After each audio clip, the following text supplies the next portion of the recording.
Okay.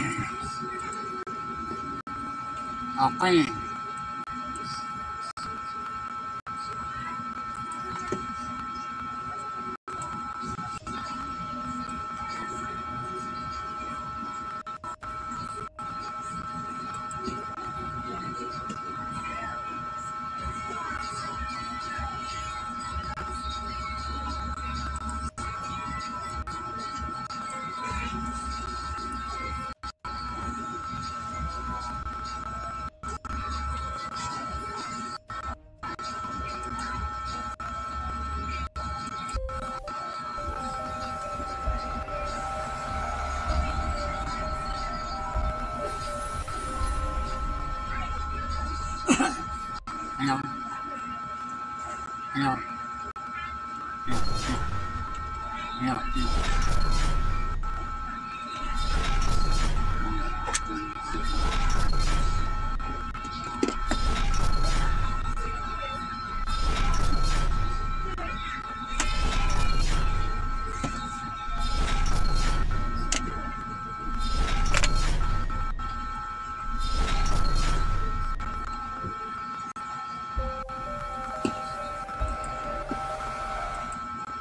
Okay, isang nalandan araw po sa ating lahat. Sa lahat po na sa ating ay nanonood.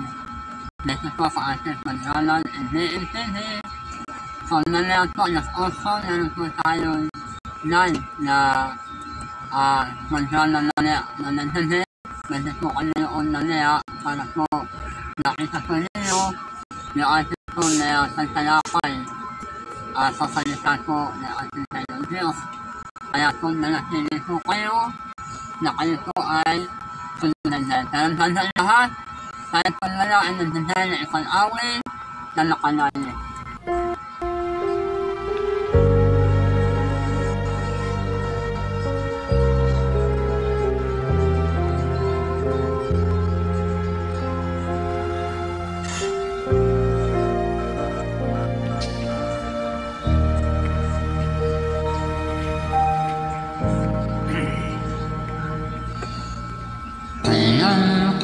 Iniwanan niyo, kailan mo naranasan na siya ay wala? Anong sakit ang niya tinanggalin? Anong problema ang niya na patulunan? Hina't wala, lahat ay hilig sa kanya, kaya't wala nahanap, hindi tayo kailan ay hihinuin, at kailan palatayaan ng Diyos.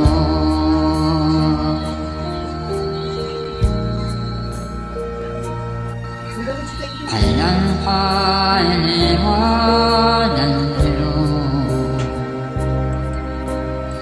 Kailan mo naranasan na siya'y wala?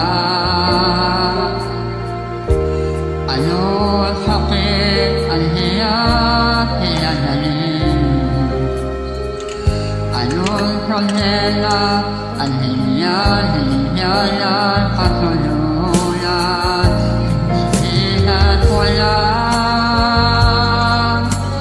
lahat ay hilig sa kanya, kaya't wala nahanap, hindi tayo kailan ay hihinuin, at palalayaan ng Diyos. Hina't wala, lahat ay hilig sa kanya, kaya't wala nahanap, hindi tayo kailan ay hihinuin kahit taladayaan ng Diyos.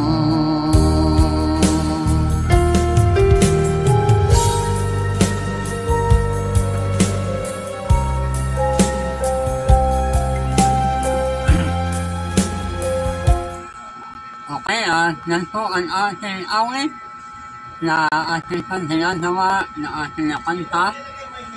Tayo po ay nandun po tayo ng umpisa ay naikutuloy ng batiin si Pastor Elias Tocalas.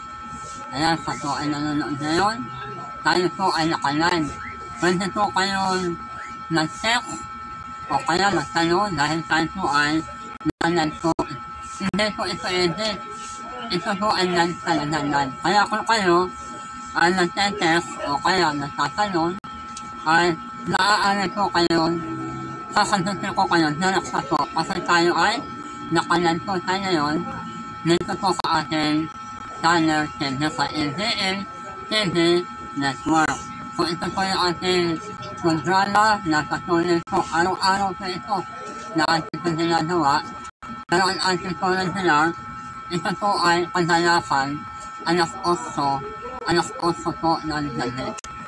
So, kung kayo po lalaya, netan kayo, alas 8 po ng gabi, lalaya po ay nanood po kayo. Dahil maya, nanood po ang ating tatalakayin.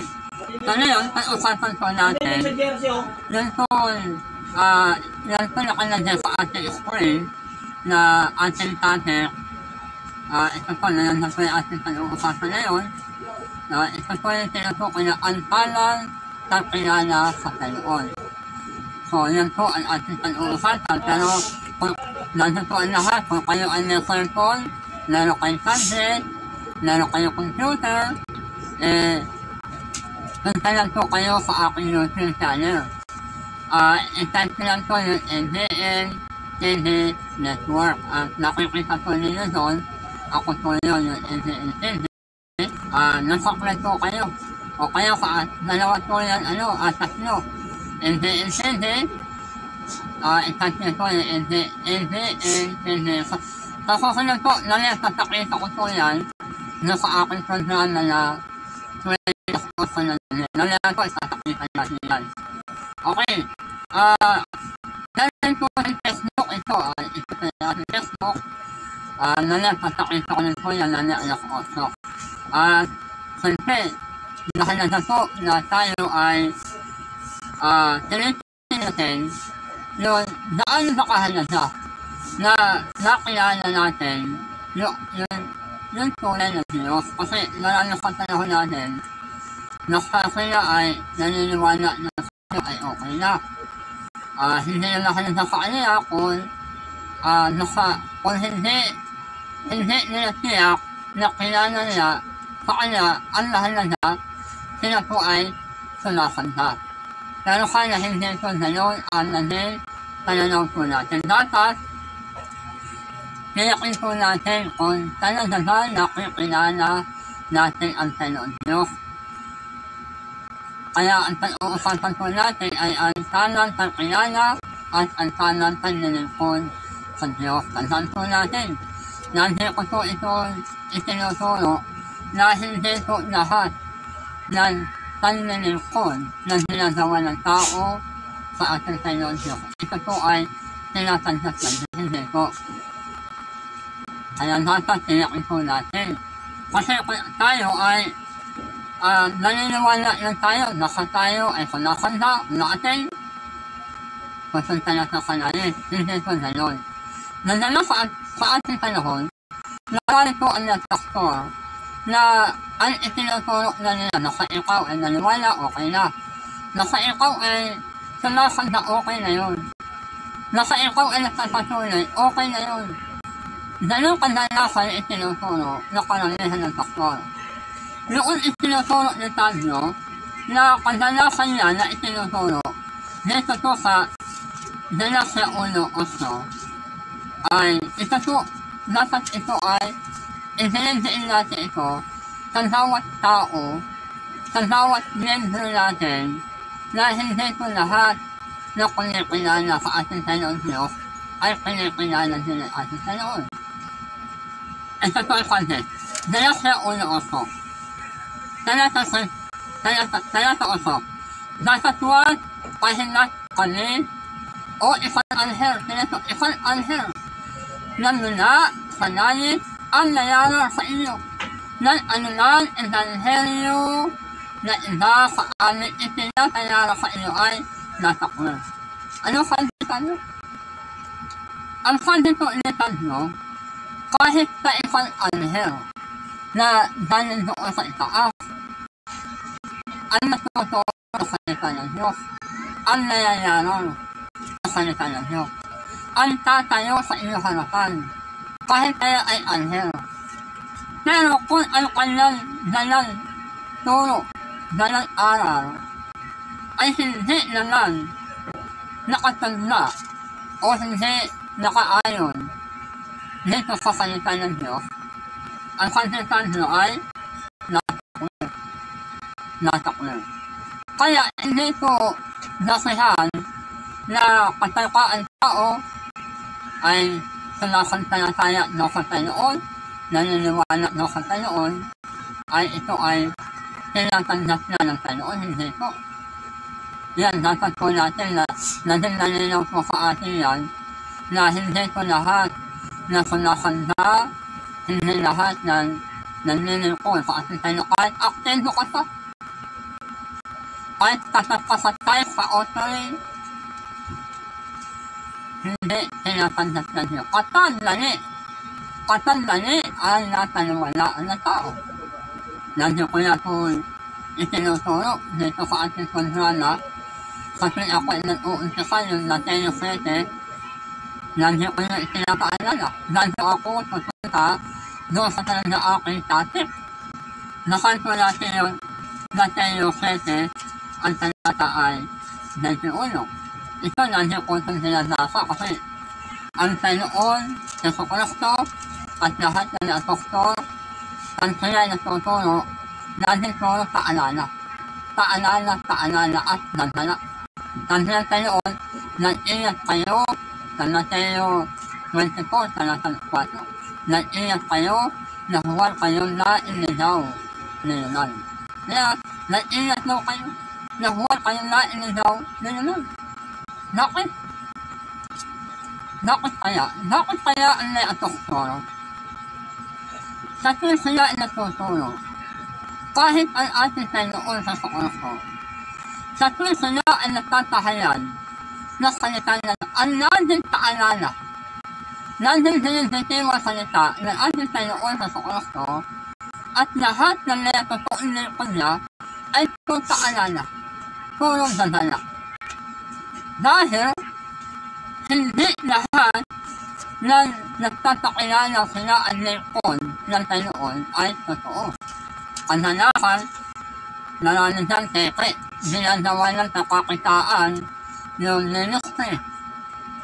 Nagtatakilala sila ay pastor, bishop, o kung ano-ano pa, para po tanggapin sila ng tao, taniwalaan sila ng tao, na ang kanyang dalang-dalang itinuturo ay ito ay sa Panginoon.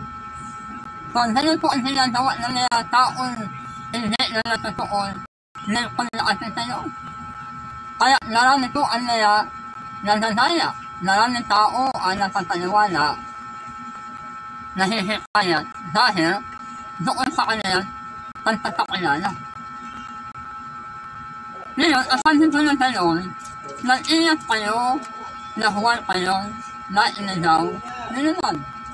Sapagkat marami ang nasusutang ito sa aking hayanan.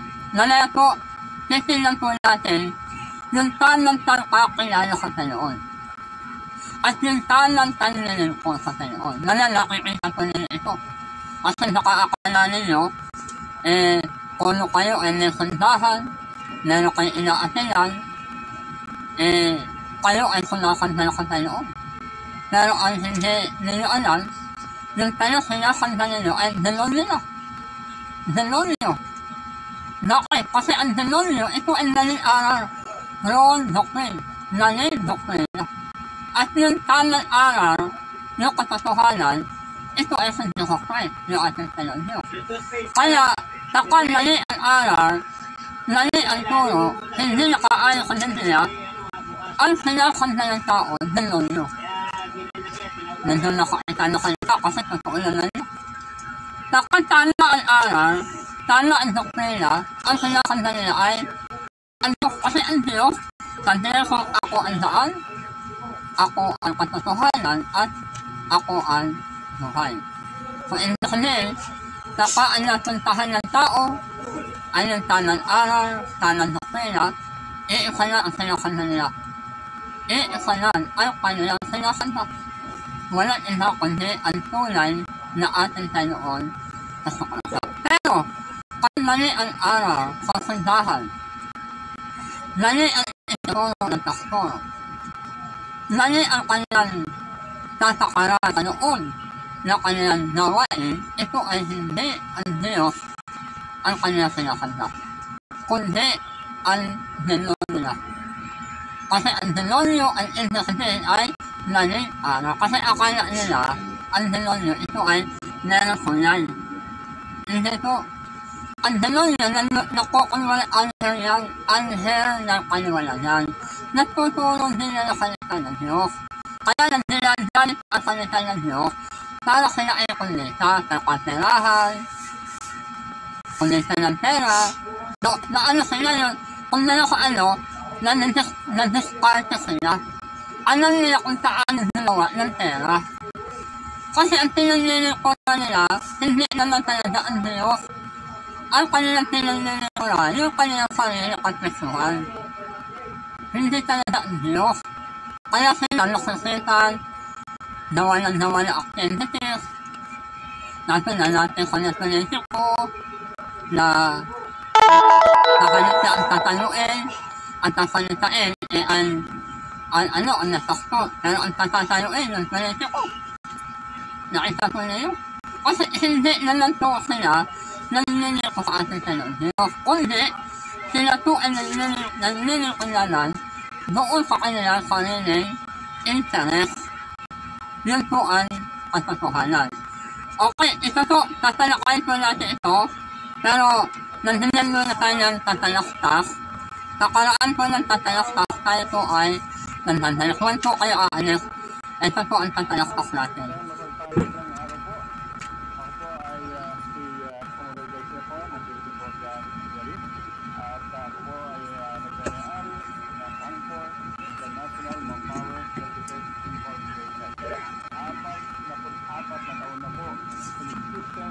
Ito pong ating ahensya at ako po ay Catherine OFW na apat na taon po sa pag-servisyo sa Saudi Arabia. Ang nangyayari po namin ay makatulong po tayo sa ating maraming kababayan. Ang kailangan po namin ay mga kasambahay, domestic workers po, na magtatrabaho sa Saudi Arabia. Ang salary po nila ay $400 at ang kontrata po nila ay sa loob ng 2 taon. Wala po silang magagastos. Ulitin ko po, wala pong magagastos. Okay? At ang kanila pong pamasahe, kung saan po sila nanggaling, ang aeroplano, barko, or bus, libre po yan. At pagdating po nila sa Maynila, kung wala po silang barko, ay papapasukan po natin sila.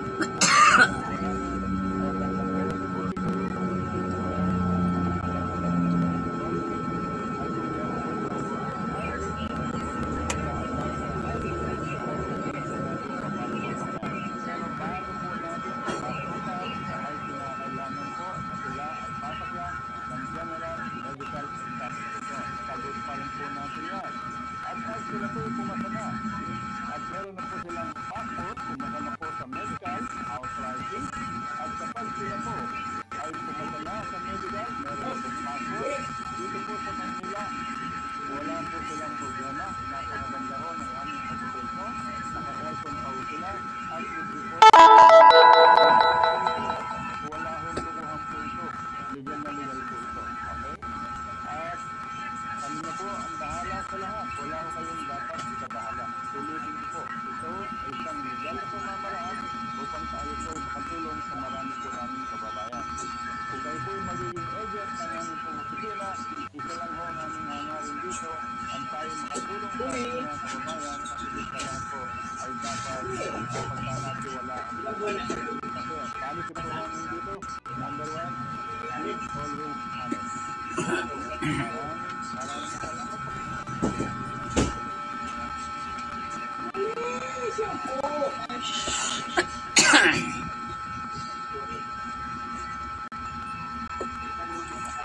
Okay, tayo po ay nagsasalip dito po sa kontrolan NDN.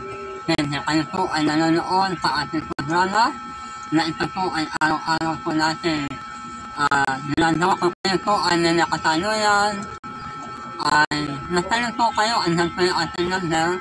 Ayun, nasa ibaba, natanong po kayo o kaya nag-listen po kayo sa aking messenger o kaya dito po tayo sa ating channel at kayo po ay aking sasagutin. Okay, direct tayo sa ating pinag-uusapan. So, kanina po ay napansin natin ayon sa talata na hindi lahat ng mga tao na natuturo na salita ng Diyos ay sila ay pinipilala ng ating Panginoon. Ngayon, paano po natin ipapakita sa talata na hindi puno ang tao ay naniniwala sa Panginoon, natuturo sa salita ng Diyos, o kaya nakakagawa ng nahinala, o kung ano-ano pa, na ito ay ayon sa ating Panginoon, ay hindi ito datayan na sila ay pinipilala na ng ating Panginoon. Ayon po sa Mateo, ipapagdasal natin, sa Mateo 7, 7 ang talata ay talatang 21, ang sabi, hindi ang bawat nasasabi sa aking Panginoon ay tatasok sa kaharian ng langit. Kundi ang nilalalat ng panoodan ng aking anak na nasa langit. Nalalit ang nasasabi sa akin sa araw na yun, Panginoon. Kaya nasitalhuna kami sa iyong kayanan.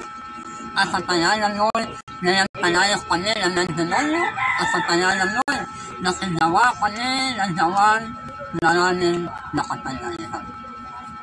So, tingnan po natin na kaibigan po kayo na nanonood niyo sa ating paglalan NPNPD ay naniwalan po ang itinuturo na hindi puno ang tao ay natuturo na salita ng Diyos o kaya ay nakakaduhan ng patay, nakakagawa ng hinala at isa't isang nakapangyarihan. Ano po ang tinutukoy na isa't isang nakapangyarihan? Naaari ikaw, nakakapagtayo ka ng nalalaking ministry, nakakahikaya ka na lang sa kalan ng tao, nakakapagpagawa ka ng nalalaking sandahan, at ikaw ay pinipilala. Pero, ayon sa Biblia, hindi po kayo nalapipilala. Yan po ang pinakamasakit. Ang pinakamasakit po yung sa huli, na tayo po ay unaasa tayo na darating ang time na tayo ay kukuhanin ng ating Panginoon. Tayo ay kasala na kukuhanin niya pagdating ng araw ng tayo ay nakukuhanin niya ang kanyang nahiliran. Pero naiiwan tayo. Naiiwan dahil hindi sila nakatundon doon sa taluntulan ng ating Panginoon. Nasa sila, naniwala yan. Tapos ang Diyos na naging pastor, nagturo, nakahikayat ng tao, hindi na naiilan yung tanong sa kakilala sa Panginoon. Yan po ang ating sabi. Hindi na nila hinalat noong totoong na tao ng Diyos na nagdadala ng totoong mensahe sa huling kapanahunan. Kasi ang akala kasi nila, kahit saan naman pwede. Ang akala nila kahit anong grupo ka, pwede ka. Yun ang nakakaalam ng maraming tao. Kaya marami ang tao na nananaya. Marami ang tao na akala nila sila ay naninita. Pero yung pala sa huli ay itatatwa sila na ating Panginoon. Hindi sila kikilalanin na ating Panginoon. Kaya nakalagay na hindi na salita ng Diyos ay ating tinutuklas o inaalam kung ito ba ay totoo o hindi. Kailangan, noon na nagdadawa na ating nakikilala o kinikilala kung ikaw ang miyembro ni iyong pagpuntahan-sandahan, ay dapat tinakin mo rin na yung pastor doon, yung nagdadawa doon ay kinasihan ng Diyos. Kung sila ba ay totoo, sila ay sa ating Diyos. O ito po ay kanya. Ito po ay kanya sa una Juan 4, ang talata po ay talata 1. Na ito po ay ating talata. Naya nilalaharo. Huwag kayo nakipaniwala sa bawat espiritu, kundi inyong sundukin ang naya espiritu. Espiritu kung sila sa Diyos. Sapagkat narani ang naya na sinitaw na naya dulaan. Narani daw ang sinitaw na naya dulaan. Ano ibig sabihin ng dulaan? Naya hindi totoo. Pero ang naya nila, hindi rin. Ang naya nila, salita din ng Diyos. Nagpapakilala din sila ng kahero. Nagpapakilala din sila ng Diyos. Nagpapakilala din sila ng pastor. Pero sila ay hindi sa Diyos. Hindi sila sa ating Diyos. So na ito, nandiyan po tayo ng isang awit na nakalain sa karaan po nito ay ating itutuloy ang ating pinag-uusapan. Nakinggan po natin ang isang awit na spiritual.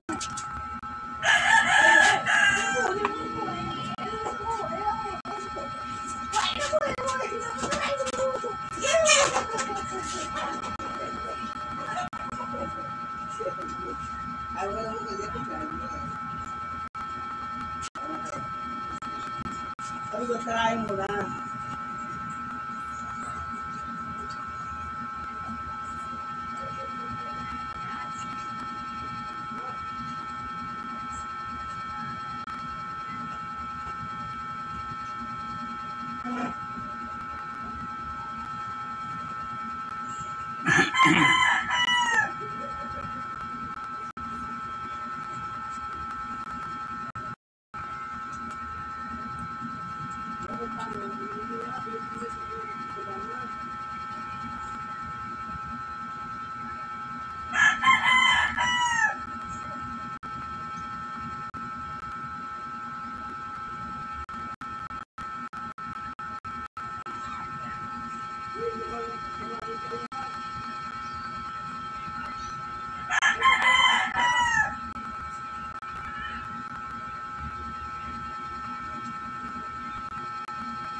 Okay, tayo po ay nagsasalit sa ating kondralan, hindi at dahil tayo nagpatuloy sa ating pinag-uusapan ay naisunod sa atin si Pastor Emmanuel T. Lahinay at si Sarah Daron. Toribio, sila po ay nanonood sa atin ngayon at dinadati ko po kayo. Ito po ang ating kondralan, hindi. Ito po ay araw-araw po na nasasaloon tuwing alas 8 ng gabi. Pero ngayon ay nagtatalakay tayo kasi ngayon meron tayong hapon, pero ang talagang timer na ating kondrala ay tuwing alas 8 ng gabi, Monday to Friday. Nakatanood niyo po nila, tuloy-tuloy po nila inyo po nakatanood. So ngayon, ngayon po tayo sa ating pinag-uusapan. Ayon po sa Unang Juan 4:1, layan nila lahat. Huwag kayo nakipaniwala sa bawat espiritu, kundi inyong sudukin. Sudukin ang mga espiritu kung sila'y sa Diyos. Nahalaga po na sinusundok natin ang naya nagtatakilala sila ay naya nagdadawa ng tayo. Kasi ang kanta nito, sudukin ninyo sila kung sila'y sa Diyos. Bakit po susundukin? Ano po kaya ang dahilan? Sa pagkat narani ang nasinitaw na naya dalaan. Narani daw po ang nasinitaw na naya dalaan ay hindi kanilang dalaan, sila po ay hindi tunay na nayayarar na ating Panginoon. Kaya nahalaga po na sundukin natin sila dahil hindi po lahat na nagtuturo ng salita ng Diyos ay nasa kanila po ang Espiritu Santo ng Diyos. Nasa kanila ang tanan-aral, ang tanan-liwanag, kaya nasa tiyakin ng tao na kung ang inyo po nakikilalayan na pastor o nagdadawa, ito na ay talagang kinikilala ng ating Panginoon Diyos. Kasi nahalaga po yan. Bakit po? Bakit nahalaga? Na ating natiyak na sila ay tunay na kinikilala ng Panginoon. Kasi kanina, hinaka natin sa Mateo 7 ang talataan ng 21 hanggang 23. Kaya nakita po natin na marami ang natutulong pa, nangyayara, pero sila ay hindi kilala ng ating Panginoon. Dahil ang kanilang gawain ay ginagawa po nilang pagkatirahan. Ginagawa po nilang tuhunan yung kanilang nilang mo. Kaya, pagsukulan po kanila ay huwag po tayo sa naniniwala. Ngayon tayo, paano ba natin nalalaman? Paano po natin nakikilala ay isang tao na siya ay talagang kinikilala na ating Panginoon Diyos? Yun ba ay nasa nakita natin ang tao na nalagin niya? Na natin panawalaan? Yun ba ang tao na nakita natin na napakilala sa ang pastor o nananawa? Nasa natin panawalaan? Yun ba ang tao na nakita natin na nagtanggalin? Natin yung sakit na naling? O kaya nakaduhay ng patay? Yun ba ang dapat na natin panawalaan? Tingnan po natin. Ito po ay kanya sa Unang Korinto 14, talatang 37, kung iniisip nila lang na siya ay propeta o ayon sa Espiritu ay kilalanin nila. Ang nalaganay na sa inyo, isinusulat ko na tawal utos ng tayo. Paano daw po nalalaman na isang tao yun, isang natuturo na salita ng Diyos, na siya ay kinikilala ng ating Panginoon? Kasi yan po ang ating sasabi. Paano na po nalalaman? na siya ay kinikilala, ino-honor, ina-accept ng Panginoon, na siya ay totoo na kanya itinuturo. Ang Sanditanyo, kung iniisip, di naman inukulit, pwede lahat. Kaya lang, meron pa sandali. Kung iniisip, di naman na siya ay propeta o ayon sa Espiritu, anong pasandali? Ay kilalanin niya ang nayandaday na sa inyo isinusulat ko. Kung yung talaan natayan, nakatapa isang tao ay at kilalanin natin kilala ay hindi pa ng tanoon, dapat tinakil po natin yung kanilang itinuturo ay nakakayo kita ng Diyos. O kaya, dati natin si Aaron Planada, anak ata ito ni Brother Tendon.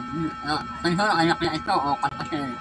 Si Brother Aaron, kaya panalo po sa inyong tanoon. Akala po ng nanonood ngayon sa ating kondralan NDMTD, kayo po ay dinadati ko po kayo at nalayan po anak oso ng dali ITN at ang tandayanan niyo po at nalanda po ang ating pag-uusapan nalaya doon po sa ating kondrala sa NDMTD.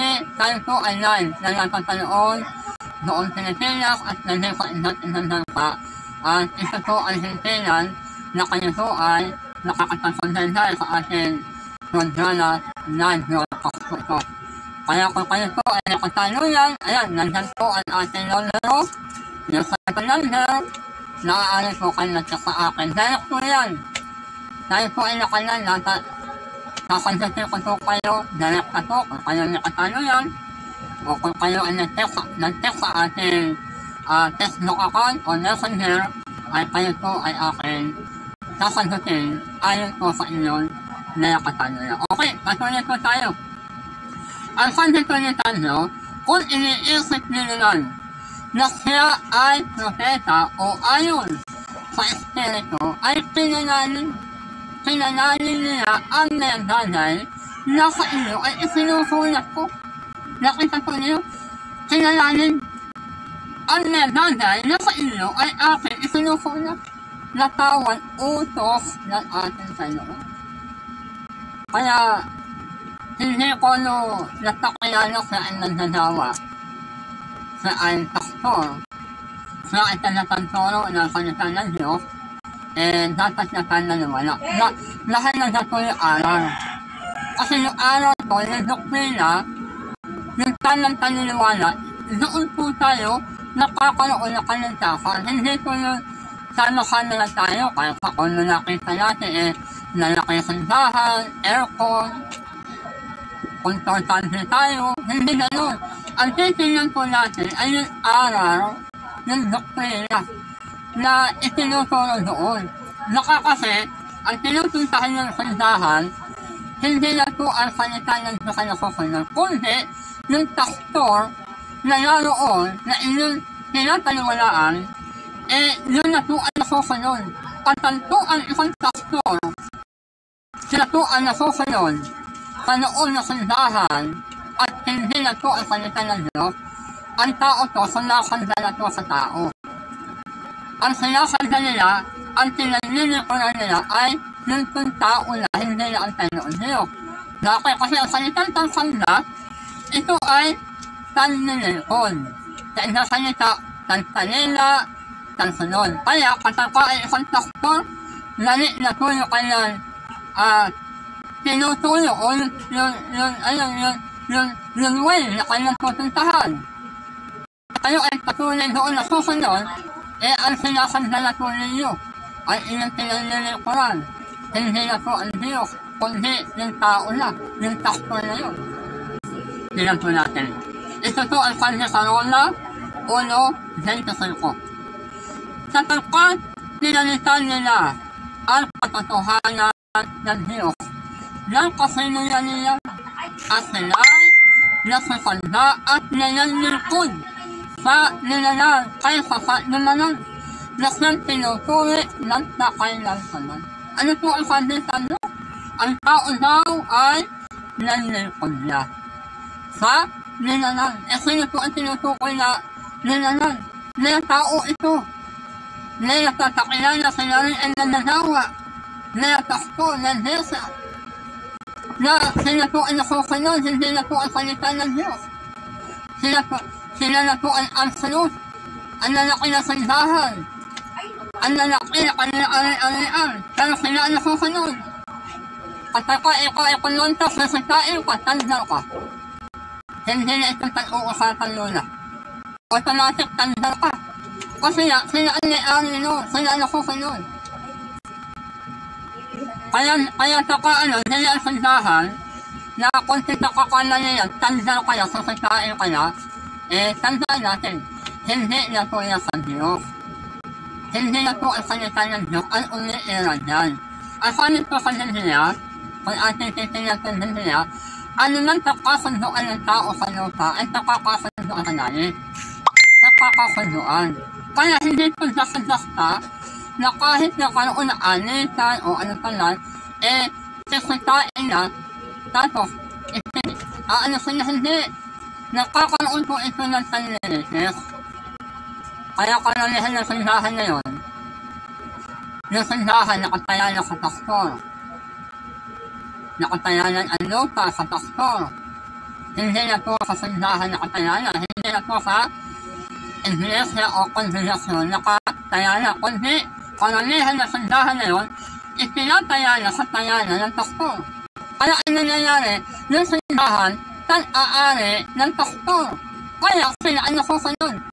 Kaya yung unaating doon, yung daladalo doon, wala silang nagawa. Sunod-sunuran, kahit ang diakono, ang dekon, sunod-sunod nila. Kasi ang sinunod siya, at kaliit-liit lang, kasatain na siya. Ganyan po ang nangyayari na kandidan. Yan po ang kalakaran sa ating panahon. Okay, tayo po ang nagdadali sa naikling tatalaktas. At kapag panoorin po ninyo ang ating naikling video, huwag po kayo aalis at tayo po ang nagdadali.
Okay, tayo po ay muli nagdadalik dito po sa ating Magdalan NDNTD. At yan po natanong po ninyo kung kayo ay meron na activities, na wedding, na kakalan, o kaya ito na service, na birthday, o kaya okasyon, ay naaaral po niya akong kontakin at tayo po ay nasa-service nyo. Hindi na lang po tayo naninilir ng lalaki. Sa akin ay okay na kahit dapat uusapan po yan. Kung naliitan dati, hindi po natin pag-usapan yung adot na inyong nakakaya. Kaya kung kayo po ay meron naisip po na nasa-service po tayo, nalalim po tayo kantor. Sa YouTube, na wedding, kasalan, na tolerance service, natakalalo ko na po nakuha na may patay na kinukuha na natin, kinukontrek. At saka may kasal, narami na po tayo nakuhaan. Kaya kung kayo po ay naisip po, ay isensal ko sa inyo ang santo po na aking nakuhanan na may kasarian, okasyon, seminar, at lahat na yata nakuhanan na. Lahat nakarami na po. Okay, dahil po tayo sa ating usapan. ang ating pinag-uusapan ng ating topic ay paano po ang tanong sa kakilala. Kakilala ka, tanongin ko sa tanong yung tama. So ngayon, pinag-uusapan po natin na hindi po lahat ng tanongin ko ng tao na kanila po ginagawa ay hindi po ito ina-accept. Kailangan, tinakin po natin na kung ang ating ginagawa, ito na ay nakaayon sa kanila ng Diyos. Kasi kung halimbawa, aatin ka na aatin, pupunta ka na ng sandahan, pero hindi na lang kaya kung tala yung araw, tala ang sukli na doon, ikaw ay natin. Kaya mahalaga po na tayo ay natin po tayo sinakatin natin ang ating panlilipon. At hindi ko lahat, hindi ka nakitakaintindihan, nakitakilala, kasi tao tayo eh. Ako nalala ko kainin ng takbo, halos lahat ng takbo sa Quezon City, sa Insan Zalacan, Mandaseha, Mindanao, Nisaya, halos ako kilala ako eh. Kasi ako talaga kaintindihan ako, nalala ko kaintindihan, pero tandating sa araw, tandating sa doktrina, ito usapan yun. Ito usapan yun. Hindi ko na nakaintindihan sa kanya-araw. Kaya dapat ang ikulit, totoon na kanyang Diyos, ang totoon pastor, sila ay talaga kaintindihan, nalandain sila, pero tandating sa doktrina at aral, ay hindi ito dati ikukontrolin ko. Hindi natin ito ipinukontrolin ko sa kahit kanino. Dapat, kung ano ang inyong tinatayuan, tayuan niyon. Yun ang tunay na lingkod na ating tayuan. Kasi kung ipakahiya natin ang Ebanghelyo ng Diyos, ito yung katangyarihan ng Diyos eh. Tingnan natin. Ito ang kanya sa Roma 1 ang talata ay talata 16. Sapagkat hindi ko ipinakahiya ang Ebanghelyo, sapagkat siya katangyarihan ng Diyos sa ikaliligtas ng bawat sumasampalataya unay sa Hudyo at ngayon sa Nea Duedo. Ako na kapatid na kantindan. Ako kilala ko na, alam nila kung ano doktrina ko. Alam nila kung ano sinasayuan ko. Kaya sila, ilang sa akin, ang tan-uusapan sa lisan ng Diyos, ay naiilang sila sa akin. Kasi alam nila eh. Alam nila kapag nakita ko ito kadali, kundin sila, kaya nakasalitin ko sila. So, pero ako, talaga intindihan ako. Tandating sa araw, ito na lang talaan. Kahit ikaw ay nataya ko sa kakilala o kaintindihan, kahit Jesus pa sa, kaya tatalain ko sa akin, tandating sa salita na. Kasi dito, wala katatin, wala ka ng anak, wala dito kaintindihan. Tandating sa salita na. Pero, di lang tayo ay nilipon ng Diyos, siyempre dapat, tayo ay handol. Tayo ay handol o para na ikaw ay hindi ka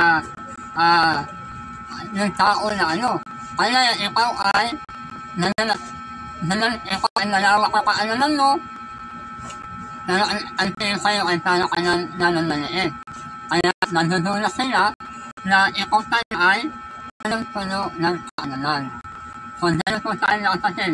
Kaya ko kanina, hindi po lahat na nag-aalpin o nakakilala na sila ay nayatakpo o lingkod ay dapat po natin paniwalaan.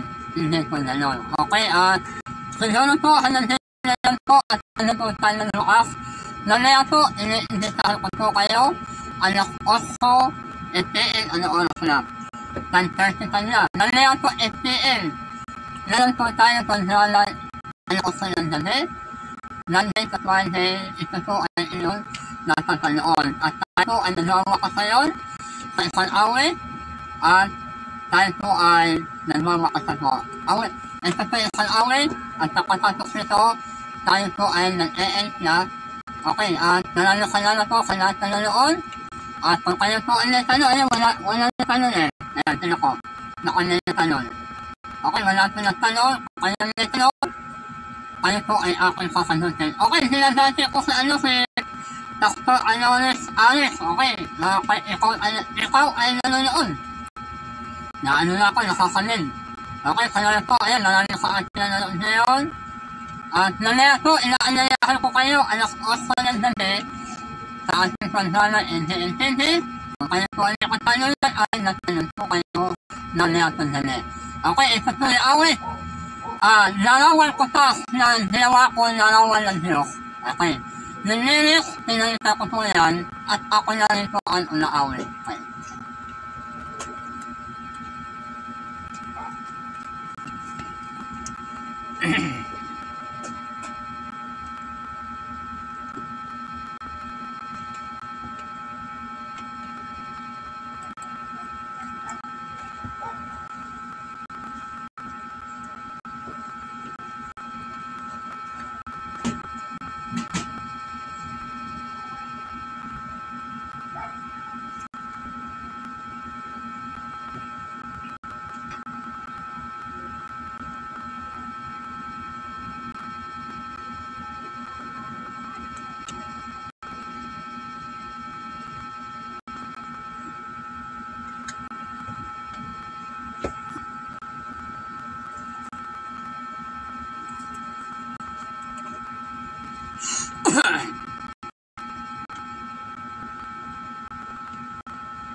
Okay, maraming salamat po sa lahat po ng sa ating nanonood.